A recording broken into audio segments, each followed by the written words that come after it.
it's a kind of emotionally extreme film, and it was quite draining. So I just made sure that I didn't really hold on to it. I just physically moved my body to shake it out of my system, and I didn't think that I ever really did hold on to my work, but I realised that it does kind of accumulate, and I had to kind of figure out a way to deal with it, and that seemed to really work on this one, because by the end of it I didn't feel like I needed to collapse in a heap. Were you scared at any point while you were shooting any scene in particular? No. I really wasn't scared.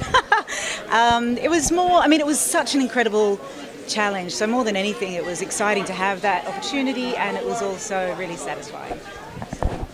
How does it feel when the lights are going up and literally critics are jumping out of their skin? They're going, that was one of the scariest things I've ever seen. Look, I work on things because I believe in them. The projects that I work on, everyone on the crew, every cast member gives 100%, so you hope that audiences will connect in some way and like it as much as you do, and it's very rare, so to know that critics are also doing that is pretty great. People are having a very visceral reaction to this film. How important is that for you, and for storytelling, you think that people do have that kind of visceral response to storytelling? Well, I wanted to do it because when I read the script I had that same response. I think it's I know it's a horror film, but it's so many other things, and I love that you can't quite categorise it. It has a real kind of raw honesty and purity to it. It's ultimately about a family grieving, as well as an awakening, and then and I think audiences can feel when someone's faking it. So I'm kind of loving that they're being drawn into the movie. It means we all, our efforts have paid off. I just wondered, obviously this is Ari's debut, and you did the same with like Shyamalan when you made The Sixth Sense. I wondered how the experiences, whether they were similar or different, and how he kind of shapes up.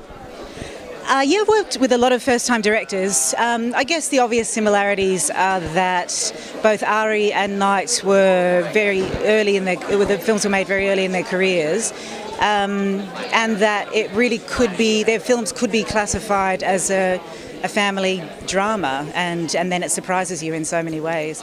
And just in terms of making them, I guess on both of the films there was kind of an air of something kind of profound and special and somehow important, and that doesn't happen all the time. So it's interesting that tonally, I guess, one is a little more intense than the other, but they do have similarities, I can't deny it.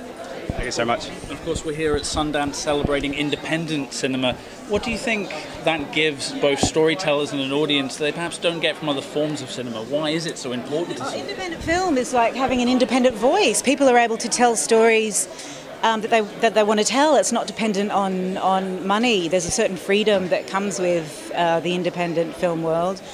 It's still difficult. It's always kind of difficult making a movie and not having enough money, but I think sometimes also when there isn't quite enough cash, you have to be more creative, and that's a great thing, always a great thing. Ladies and gentlemen, you're watching Hey You Guys! Hey You Guys, huh? Hey You Guys. Is that from the Goonies? It is indeed, yeah. Nice. Hey You Guys!